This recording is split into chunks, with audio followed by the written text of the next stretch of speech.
నమస్తే, welcome to meta news. గత ప్రభుత్వంలో కాకినాడ కేంద్రంగా సాగిన దారుణాలు, దోపిడీలకు అంతలేదు. కాకినాడ పోర్టులో రేషన్ బియ్యం అక్రమ రవాణాతో మొదలైన వైసీపీ మాఫియా ఏకంగా పోర్ట్ను, సెజ్ను ఏ విధంగా బెదిరించి లాక్కున్నారో తెలిసి యావత్ ఆంధ్ర ప్రజానికం నిర్వెరపోయింది. జగన్ కన్నుపడితే అది కైవసం చేసుకోవాల్సిందే అన్నట్లుగా గత 5 ఏళ్లలో అరాచక పాలన సాగింది. కాకినాడ పోర్ట్ సెజ్లోని 3600 కోట్ల విలువైన వాటాను కారు చౌకగా కొట్టేయడానికి జగన్ అండ్ కో చేసిన దాష్టికాలను బాధితుడు కర్ణాటి వెంకటేశ్వరరావు వెలుగులోకి తీసుకొచ్చారు. ఆయన సిఐడికి ఇచ్చిన ఫిర్యాదుతో జగన్ అండ్ టీం కుట్ర బట్టబయలైంది. మొత్తం కుట్రదారుడు జగన్ అయితే పోర్టు సెజ్ వాటాలను తమవశం చేసుకునేందుకు పావులు కదిపిన వారు మరో ముగ్గురున్నారు.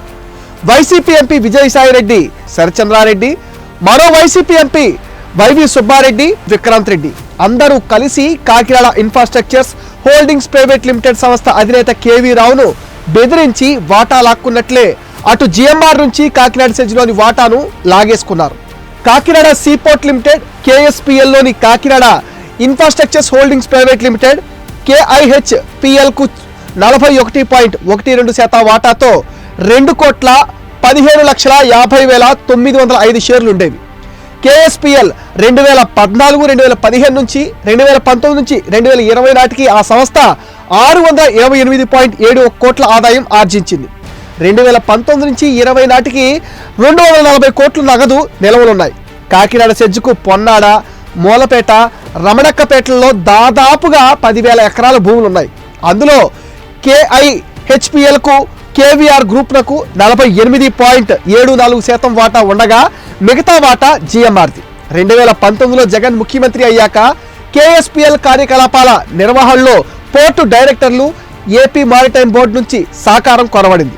ప్రైవేటు రంగంలోని ఈ కంపెనీ పూర్తిగా లాభాల్లో ఉండటం, నామమాత్రపు అప్పులు కలిగి ఉండటమే ప్రధాన కారణం. 1999లో కేఎస్పిఎల్, ఆంధ్రప్రదేశ్ ప్రభుత్వం మధ్య రాయితీ ఒప్పందం కుదిరింది. దాని ప్రకారమే కేఎస్పిఎల్ స్థూల రాబడిలో 22% సర్కార్కు చెల్లించాలి.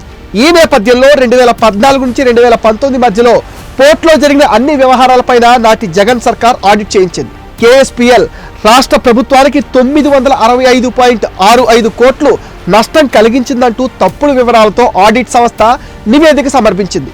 దాన్ని అడ్డం పెట్టుకుని వాటాలు బదిలీ చేయాలని కేవీ రావును బెదిరించారు.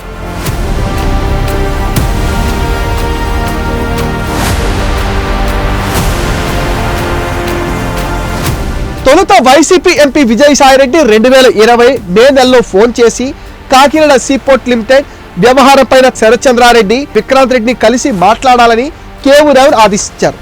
ఆ తర్వాత విక్రాంత్ కాల్ చేసి జూబ్లీహిల్స్లో ఆయన ఇంటికి రమ్మంటే కేవీ రావు వెళ్లారు. స్పెషల్ ఆడిట్ నివేదిక ప్రకారం ఏపీ ప్రభుత్వానికి కేఎస్పిఎల్ 1000 కోట్ల మేర వాటా సొమ్ము చెల్లించాలని విక్రాంత్ రెడ్డి కుట్ర మొదలుపెట్టేశారు. తాము ఎలాంటి అవకతవకలకు పాల్పడలేదని, ఆడిటెడ్ రికార్డులను ఫ్యాబ్రికేషన్ చేసి అలా తప్పుడు నివేదిక ఇచ్చారని విక్రాంత్ రెడ్డికి కేవీ రావు వివరించారు. ఆ సొమ్ము చెల్లించాలంటూ ఏపీ ప్రభుత్వం నోటీస్ ఇస్తే కేఎస్పిఎల్ తీవ్ర ఇబ్బందుల్లో పడుతుందంటూ విక్రాంత్ రెడ్డి నుంచి రావుకు బెదిరింపులు.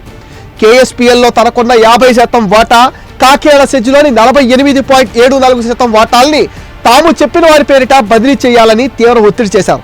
కేఎస్పిఎల్లో కేఐహెచ్పిఎల్కు 41.12% వాటా, వ్యక్తిగతంగా తనకున్న 20 షేర్లు నామమాత్రంగానే ఉన్నాయని విక్రాంత్ రెడ్డికి విన్నవించారు కేవీ రావు. అయితే అవన్నీ జగన్ కావాలనుకుంటున్నారని విక్రాంత్ రెడ్డి కేవీ రావుకు చెప్పడం, ఇవ్వకుంటే మీ కుటుంబ సభ్యులు క్రిమినల్ కేసులు, విజిలెన్స్ విచారణలు ఎదుర్కోవాల్సి ఉంటుందని, అరెస్టు చేసి జైలుకు పంపిస్తామని బెదిరించడం చేశారు.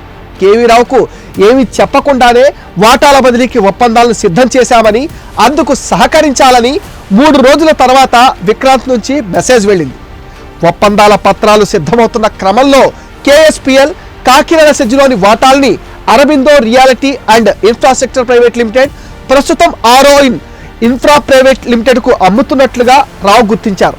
కేఎస్పిఎల్లోని వాటా విలువ నిర్ణయించేందుకు అరబిందో సంస్థ చెన్నైకి చెందిన మనోహర్ చౌదరి అండ్ అసోసియేట్ను నియమించింది.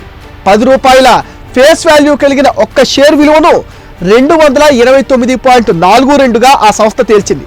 మొత్తం 41.12% వాటాల విలువను 494 కోట్లుగా లెక్కించారు. వాటిపైన కేవీ రావు నిరసన తెలిపినప్పటికీ ఫలితం లేకుండా పోయింది.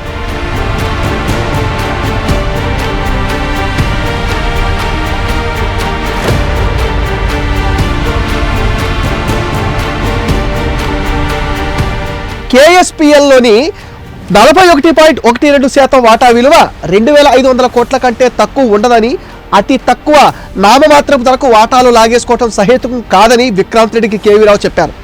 ఇస్తున్న దాంతో సరిపెట్టుకోవాలని విక్రాంత్ రెడ్డి బెదిరింపులు షురూ చేశాడు. చెప్పినట్లు వినకపోతే తీవ్ర పర్యవసానాలు ఎదుర్కోవాల్సి ఉంటుందని, తనతో పాటు కుటుంబ సభ్యులు అరెస్ట్ చేసి జైలు పాలు చేస్తామని, ఇతర వ్యాపారాలన్నీ నిలిపివేస్తామని భయపెట్టారు. ఈ క్రమంలో కేవీ రావు 2020 జూన్ 24న విక్రాంత్ రెడ్డి ఇంటికి వెళ్ళగా అప్పటికే శరత్ చంద్రారెడ్డి, మరికొందరు వ్యక్తులు, వరుణాల సంస్థ న్యాయవాదులు అక్కడ ఉన్నారు. కేఎస్పిఎల్లోని కేఐహెచ్పిఎల్ వాటాను ఎంత మొత్తానికి కొంటున్నారనే విషయం లేకుండానే ఒప్పంద పత్రాల్ని రూపొందించి వాటిపైన సంతకాలు చేయాలని ఒత్తిడి చేశారు. తనను తీవ్రంగా బెదిరించి అత్యంత మోసపూరితంగా ఫ్యాబ్రికేటెడ్ డాక్యుమెంట్లతో వాటా కొనుగోలు ఒప్పందం చేయించుకున్నారు. ఒప్పందంపై సంతకాలు చేసిన కొద్ది రోజుల తర్వాత కేఐహెచ్పిఎల్ ఖాతాకు 100 కోట్లు జమ చేశారు. ఒప్పంద పత్రాలపై సంతకాలన్నీ పూర్తయ్యాక విక్రాంత్ రెడ్డి, శరత్చంద్రారెడ్డి కేవీ రావును విజయవాడ పిలిపించి అప్పటి సీఎం జగన్ దగ్గరకు తీసుకెళ్లారు. అప్పటి వరకు జరిగిన వ్యవహారాలన్నీ విక్రాంత్ రెడ్డి జగన్కు వివరించడం, వాటిపైన నిరసన తెలిపేందుకు కేవీ రావు ప్రయత్నించగా ఫలితం లేకపోయింది. విక్రాంత్ రెడ్డి ఏది చెబితే అది చెయ్యాలని జగన్ హుకుం జారీ చేయడంతో ఇదంతా ఆయన కోసమే జరుగుతుందని కేవీ రావుకు అర్థమైంది. వాటా కొనుగోలు ఒప్పందం ప్రకారం మిగతా 394 కోట్లు కేఐహెచ్పిఎల్కు 2021 ఫిబ్రవరి 9న చెల్లించారు. దీంతో కాకినాడ సీపోర్ట్స్ లిమిటెడ్లో కేఐహెచ్పిఎల్కు ఉన్న 41.12% షేర్ హోల్డింగ్స్ అరబిందోకు పూర్తిగా బదిలీ అయిపోయిందని తెలిపారు. ఈ విషయాలన్నీ సిఐడికి ఇచ్చిన ఫిర్యాదులో కేవీ రావు పేర్కొన్నారు.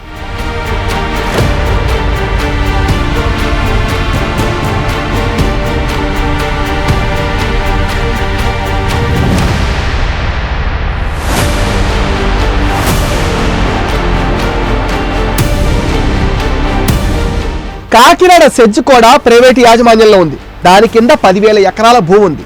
దాని యాజమాన్యాన్ని కూడా బెదిరించి లొంగ తీసుకుని అత్యధిక శాతం వాటా అరబిందో కంపెనీ పేరుతో రాయించారు. సెజ్లోని జగన్ టీం రాయించుకున్న భూముల విలువ అక్షరాల 6,000 కోట్లు ఉండవచ్చని మంత్రులు చెప్తున్నారు. అధికారాన్ని అడ్డం పెట్టుకుని ఇంత దారుణంగా వాటాలు రాయించుకోవటం రాష్ట్ర చరిత్రలో ఎన్నడూ లేదని సీఎం చంద్రబాబు వ్యాఖ్యానించారు. అందుకే ఈ కబ్జాలన్నిటిపైన సిఐడి దర్యాప్తు చేస్తున్నారు. 10,000 ఎకరాల విస్తీర్ణంలో ఉన్న కాకినాడ సెజ్ దేశంలోనే పెద్దది. ఇందులో 51% వాటా జిఎంఆర్ సంస్థకు ఉండేది. అలాగే కాకినాడ డీప్ వాటర్ పోర్టు నిర్వహణదారు అయిన కేవీ రావుకు 0.29%, ఆయనకే చెందిన కాకినాడ ఇన్ఫ్రాస్ట్రక్చర్ హోల్డింగ్స్ ప్రైవేట్ లిమిటెడ్కు 33.75%, వేదా ఇన్ఫ్రా ప్రాజెక్ట్ ప్రైవేట్ లిమిటెడ్కు 14.70% చొప్పున వాటాలున్నాయి. జగన్ ముఖ్యమంత్రి కాగానే కాకినాడ పోర్టులో 59% వాటా ప్రత్యేక ఆర్థిక మండలి అరబిందో సంస్థ పరమైపోయింది. కాకినాడ సెజ్లోని 48.74% వాటాను తమ నామినీల పేరిట బదిలీ చేయాలని విక్రాంత్ రెడ్డి 2020 మే నెలలో కేవీ రావును బెదిరించారు. 12 కోట్లకు వాటాలు అమ్ముతున్నట్లుగా ఒప్పంద పత్రం రూపొందించి 2020 అక్టోబర్ 12న బలవంతంగా సంతకాలు చేయించుకున్నారు. ఈ వాటాల బదిలీ పూర్తయిన తర్వాత అరబిందో సంస్థ కాకినాడ సెజ్లో వాటాదారుగా మారింది. అదే సమయంలో కాకినాడ సెజ్లో జిఎంఆర్ గ్రూప్కు ఉన్న వాటాను కూడా అరబిందో తీసేసుకుంది. దీంతో మొత్తం 100% వాటాలు అరబిందో వశమైపోయాయి. కాకినాడ సెజ్కు అనుబంధ సంస్థ అయిన కాకినాడ గేట్వే పోర్ట్ లిమిటెడ్ కూడా వారి సొంతమైపోయింది.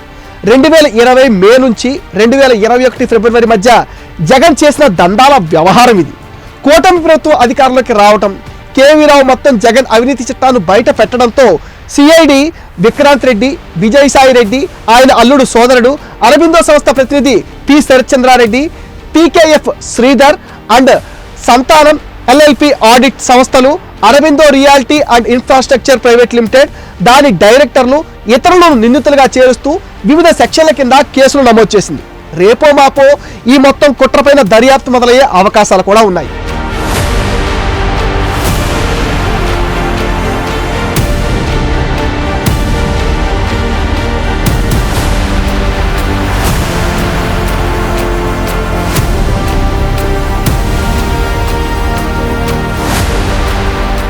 ఇది మెటా న్యూస్ అప్డేట్. ఈ వీడియో పైన మీ విలువైన ఒపీనియన్ని కామెంట్ సెక్షన్లో మెన్షన్ చేయండి. మీరు ఇచ్చే కామెంట్స్తో మరిన్ని ఇంట్రెస్టింగ్ వీడియోస్ మీకు అందిస్తాం. ఫ్రెండ్స్, మీరు చేసిన సపోర్ట్తోనే ఈరోజు మేము ఇక్కడికి రీచ్ అయ్యాం.